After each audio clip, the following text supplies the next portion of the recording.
La messe d'aujourd'hui est pour Marguerite Lucien Malian. Nous sommes rassemblés ce matin au nom du Père et du Fils et du Saint-Esprit. Que le Seigneur de toute bonté et de toute miséricorde, qui envoie son Fils pour notre salut, vous donne la grâce et la paix. En ce dernier dimanche de l'Avent, la parole de Dieu nous présente Marie comme modèle. Tout en la gardant dans nos cœurs, préparons-nous à la célébration de cette Eucharistie. Tournons-nous avec confiance vers son Fils qui nous rassemble dans sa miséricorde.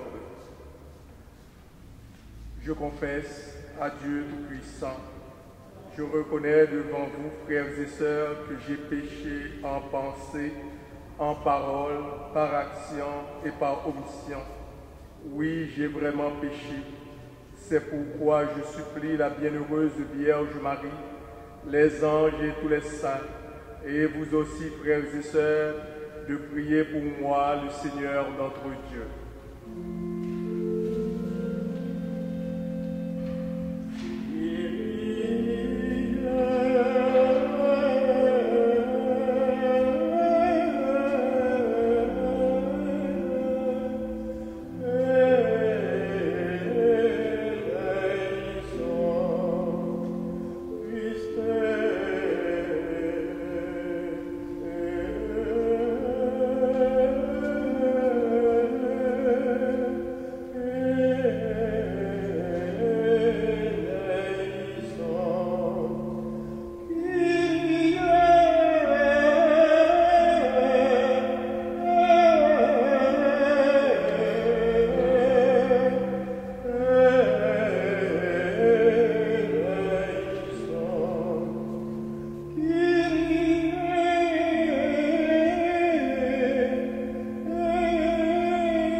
Que Dieu Tout-Puissant et Miséricordieux, qui envoie son Fils pour sauver l'humanité, nous guérisse de nos péchés et nous conduise à la vie éternelle.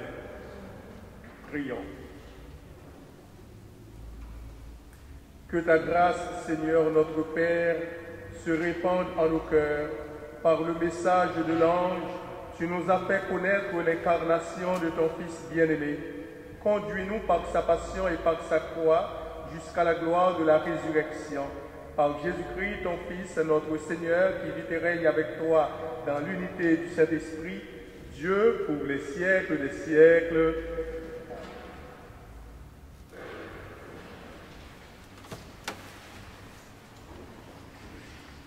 Lecture du livre de Michée. Ainsi parle le Seigneur. Toi, Bethléem Ephrata, le plus petit des clans de Juda, c'est de toi que sortira pour moi celui qui doit gouverner Israël. Ses origines remontent aux temps anciens, aux jours d'autrefois. Mais Dieu livrera son peuple jusqu'au jour où enfantera celle qui doit enfanter, et ceux de ses frères qui rejoindront les fils d'Israël. Il se dressera et il sera leur berger par la puissance du Seigneur, par la majesté du nom du Seigneur son Dieu. Il habitera en sécurité, car désormais il sera grand jusqu'au lointain de la terre, et lui-même il sera la paix. Parole du Seigneur.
Lecture de la lettre aux Hébreux.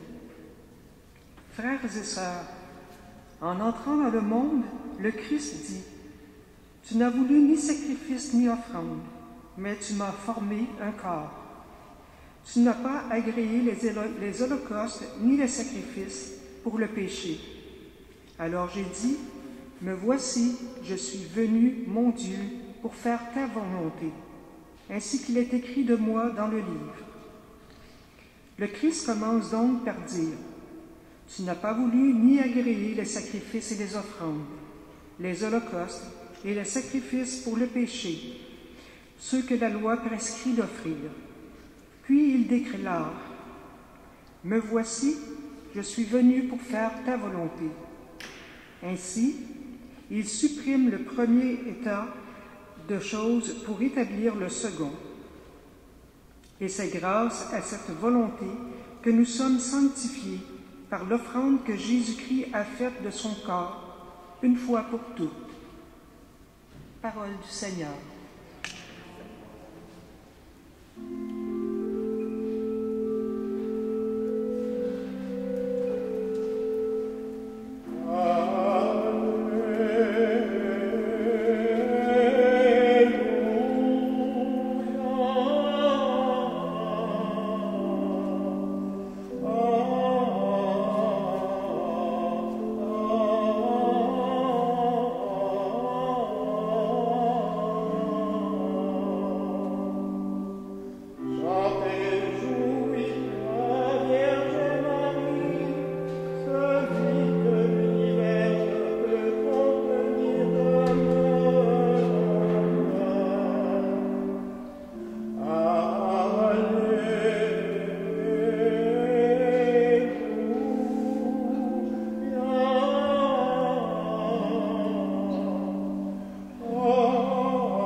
Le Seigneur soit avec vous.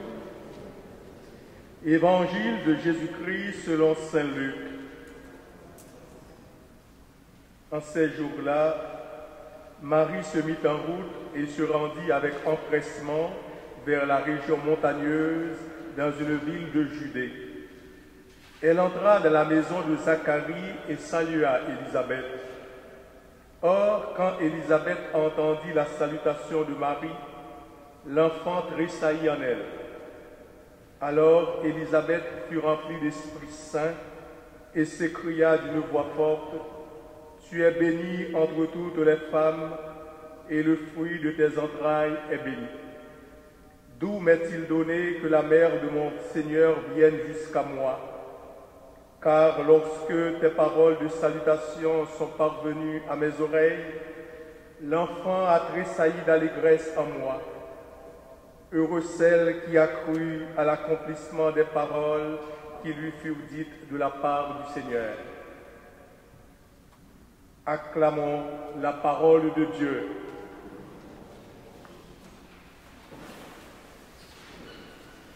Nous sommes déjà rendus à la dernière semaine du temps de l'Avent et la liturgie propose à notre méditation le récit de la montée de Marie vers Jérusalem, une ville de la montagne de Judée. Semble reproduire celui du transfert de l'Arche d'Alliance au temps du roi David. Et Marie entreprend un voyage qui l'amène de Galilée en Judée à travers les montagnes de Samarie. Dans le texte, il est question aussi de l'exclamation d'Élisabeth saluant Marie pour reproduire presque verbalement celle de David lorsqu'il se tient devant l'arche. Il y a dans la rencontre de ces deux femmes la même manifestation de joie, la danse sacrée accomplie par Jean-Baptiste dans le sein de sa mère. Nous comprenons aussi que Marie est la véritable arche d'alliance symbole de la présence de Dieu au milieu de son peuple. Elle apparaît ici comme la femme qui assure à Israël la présence de Dieu et la victoire définitive sur le mal.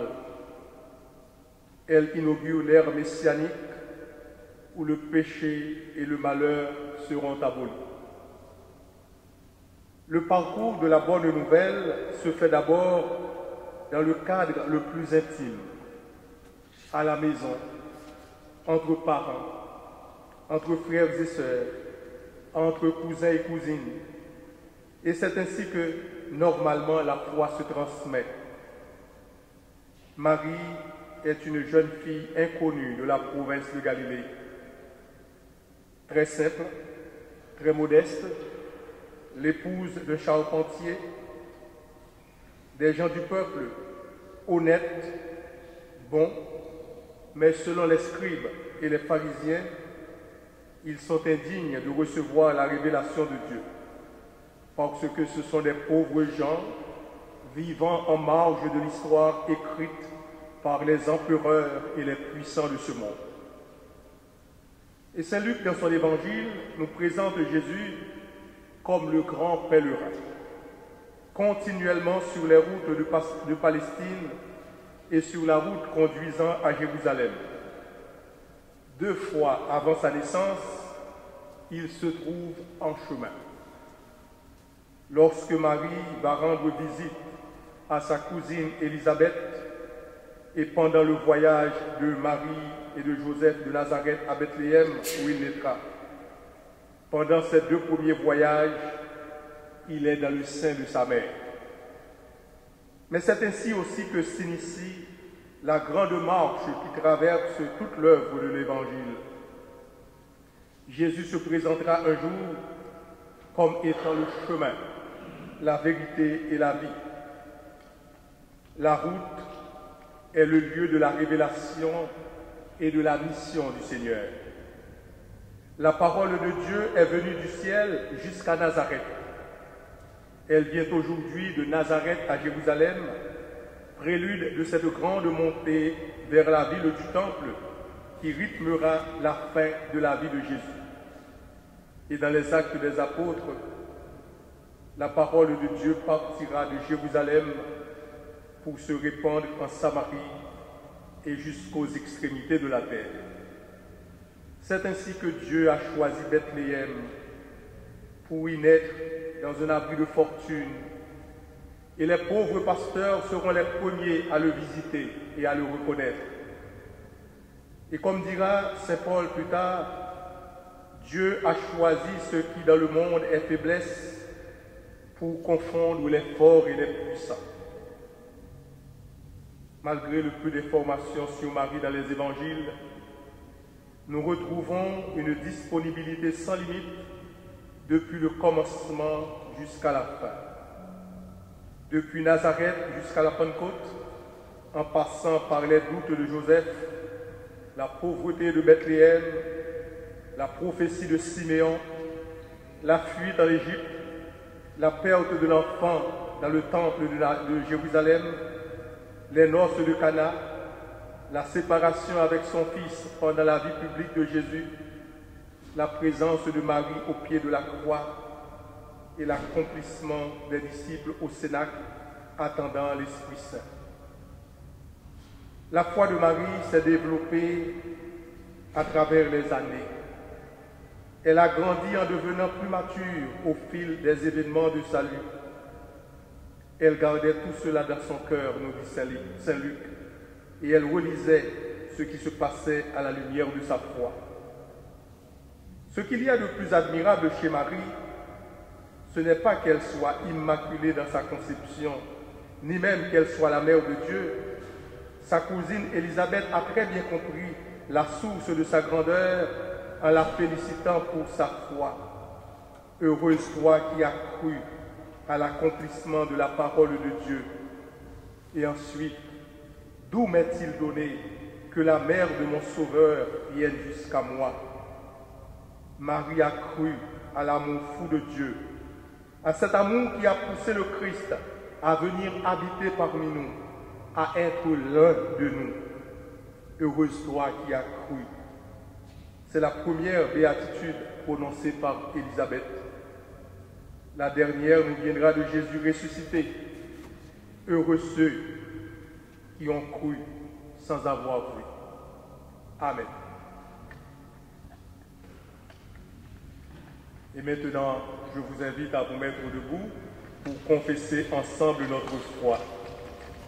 Je crois en Dieu, le Père Tout-Puissant, Créateur du ciel et de la terre, et en Jésus-Christ, son Fils unique, notre Seigneur, qui a été conçu du Saint-Esprit, est né de la Vierge Marie, a souffert sous Ponce Pilate, a été crucifié, est mort et a été enseveli, est descendu aux enfers, le troisième jour est ressuscité des morts, est monté aux cieux, est assis à la droite de Dieu le Père Tout-Puissant, d'où il viendra juger les vivants et les morts. Je crois à l'Esprit Saint, à la Sainte Église catholique, à la communion des saints, à la rémission des péchés, à la résurrection de la chair, à la vie éternelle. Amen. Avec la foi et l'allégresse de Marie, et par son intercession, prions celui qui vient nous sauver et donner la paix à notre monde.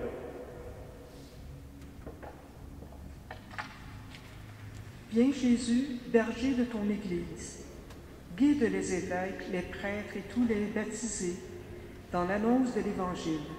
Nous t'en prions. Viens Emmanuel, viens nous sauver.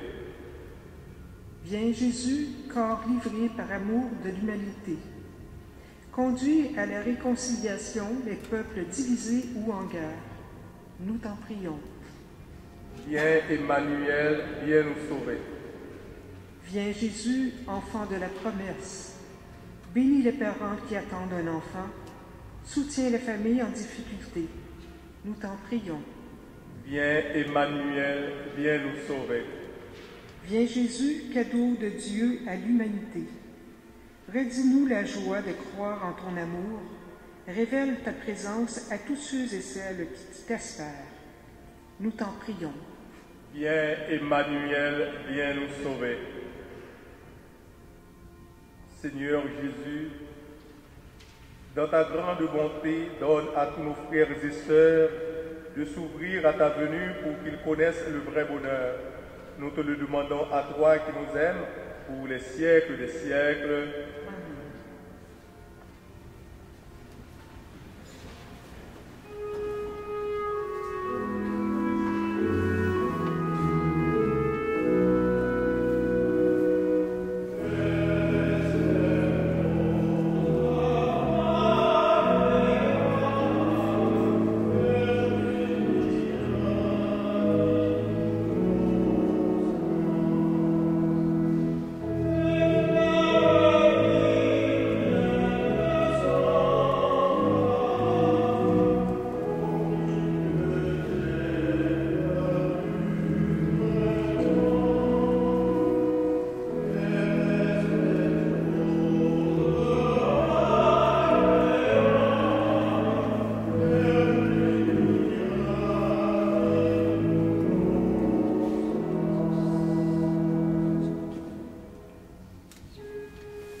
Prions ensemble au moment d'offrir le sacrifice de toute l'Église. Ces offrandes déposées sur ton autel, Seigneur, que l'Esprit les sanctifie, lui dont la puissance a fécondé le sein de la bienheureuse Marie, par le Christ notre Seigneur. Amen. Le Seigneur soit avec vous. Élevons notre cœur. Rendons grâce au Seigneur notre Dieu. Vraiment, il est juste et bon pour ta gloire et notre salut de t'offrir notre action de grâce toujours et en tout lieu. Seigneur, Père très saint, Dieu éternel et tout-puissant, par le Christ notre Seigneur. Il est celui que tous les prophètes avaient annoncé, celui que la Vierge Mère attendait dans le secret de son amour, celui dont Jean-Baptiste a proclamé la venue et manifesté la présence. C'est lui qui nous donne la joie d'entrer déjà dans le mystère de Noël pour qu'il nous trouve, quand il viendra, vigilants dans la prière et remplis d'allégresse. C'est pourquoi, avec les anges et les archanges, avec les puissances d'en haut et tous les esprits bienheureux, nous chantons l'hymne de ta gloire et sans fin nous proclamons.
Toi qui es vraiment saint, toi qui es la source de toute sainteté, Dieu notre Père, nous voici rassemblés devant toi et dans la communion de toute l'Église. Nous célébrons le jour où le Christ est ressuscité d'entre les morts. Par lui que tu as élevé à ta droite, nous te prions. Sanctifie ces offrandes en répandant sur elles ton esprit, qu'elles deviennent pour nous le corps et le sang de Jésus-Christ notre Seigneur. Au moment d'être livré et d'entrer librement dans sa passion, il prit le pain. Il rendit grâce, il le rompit et le donna à ses disciples en disant: « Prenez et mangez-en tous, ceci est mon corps livré pour vous. »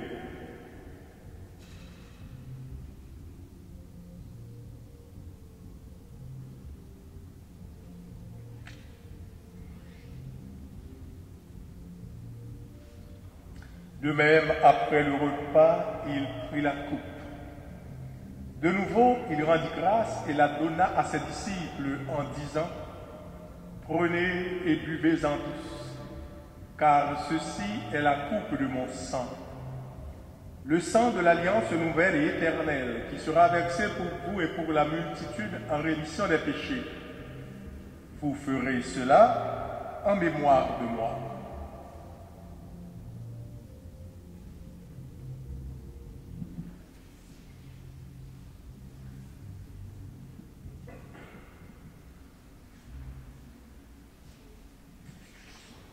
Il est grand le mystère de la foi.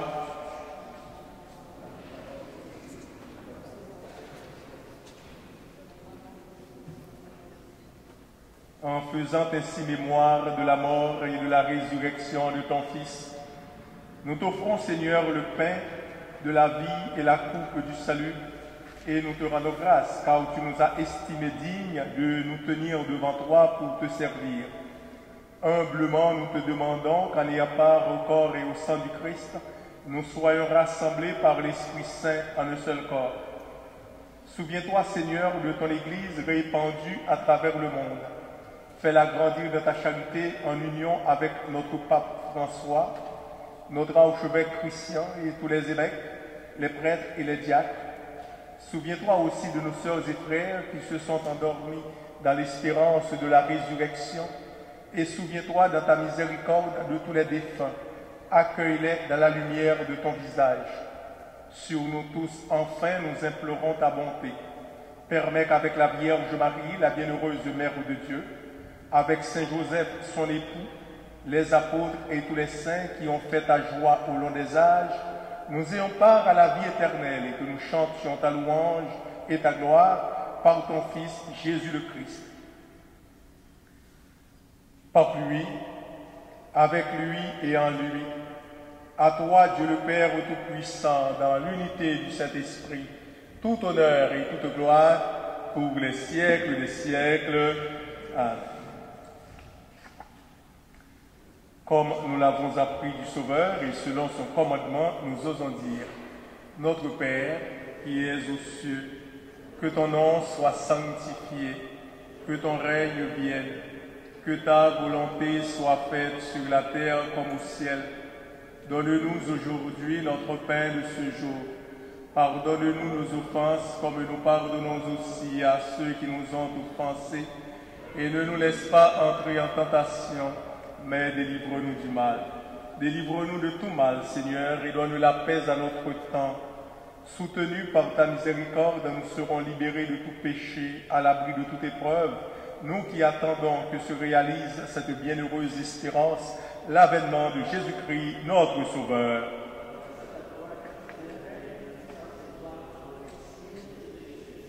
Seigneur Jésus-Christ, tu as dit à tes apôtres: je vous laisse la paix, je vous donne ma paix.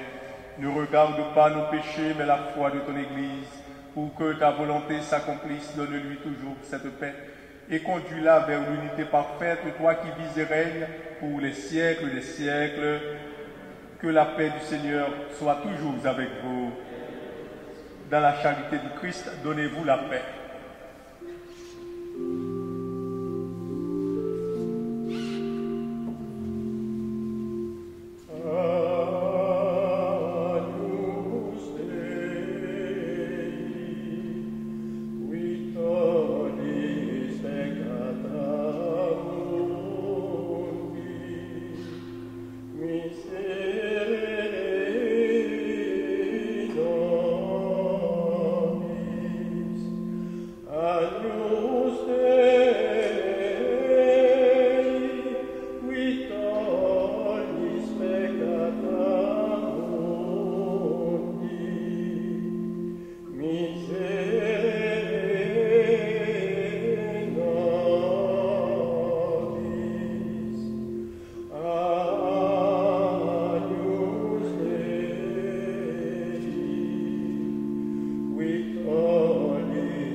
Voici l'agneau de Dieu, voici celui qui enlève les péchés du monde. Heureux les invités au repas des noces de l'agneau. Seigneur, je ne suis pas digne de te recevoir, mais dis seulement une parole et je serai guéri. Que le corps du Christ vous garde pour la vie éternelle.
Prions le Seigneur. Seigneur Dieu, l'humilité de ce pain et de ce vin nous surprend comme la venue du Sauveur étonnait Joseph par sa pauvreté. Dans la discrétion de ces signes, fais-nous discerner ta tendresse et que notre vie fraternelle soit transparente à ta grâce par Jésus le Christ, notre Seigneur. Cette semaine, nous aurons la messe tous les jours, comme d'habitude, du lundi au mercredi à partir de 11h. La messe de la veillée de Noël, le 24 décembre, aura lieu à 20h. Et la messe du 25, comme d'habitude, aura lieu à 10h. Et comme vous le savez, le Premier ministre nous demande un passeport vaccinal pour entrer dans les églises. Je vous invite à télécharger ou à imprimer votre passeport vaccinal pour le présenter en entrant dans l'église, et ce, à partir de demain. Je vous remercie de votre compréhension, de votre présence, de votre participation à la messe. Je profite aussi de l'occasion pour vous souhaiter un bon dimanche, une bonne semaine et une bonne saison de fête malgré la pandémie. Je vous invite et je vous souhaite bon courage et puis prenez soin de vous. Le Seigneur soit avec vous. Vous croyez que le Fils de Dieu est venu dans ce monde et vous attendez le jour où viendra de nouveau à la clarté de cette lumière qu'il aide. Que Dieu son Père vous guide en toutes vos démarches et qu'il multiplie sur vous ses bénédictions. Qu'il rende ferme votre foi, joyeuse votre espérance et constante votre charité. La venue du Rédempteur pauvre parmi les pauvres est déjà pour vous une grande joie. Quand il apparaîtra dans toute sa gloire, qu'il vous ouvre le bonheur sans fin. Et que Dieu Tout-Puissant vous bénisse, le Père, le Fils et le Saint-Esprit. Allez dans la paix du Christ.